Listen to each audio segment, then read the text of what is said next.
听说了吗？那个订机票的 APP 被网友曝光了，说他帮东南亚的那些园区洗钱。如果是真的，这背后太吓人了。他是怎么洗的呢？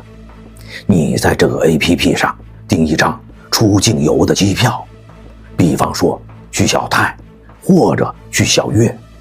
这个钱本应该是直接支付给境外的航空公司，因为是人家航空公司卖座位给你的，但是中间方订票的平台给你来了个狸猫换太子，把机票钱以其他的名义转到了境外的账户上，然后东南亚的园区再用黑钱给你买机票，那这黑钱就通过购买机票成功洗白，而你自己支付的这笔干净的机票钱就变成了他们在境外的合法收入。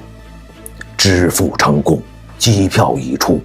你肯定以为是平台拿你的钱买的机票。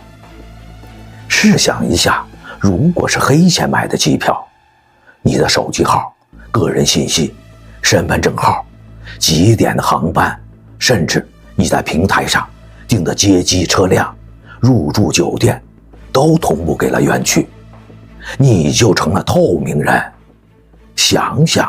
就脊背发凉。滚滚滚滚滚。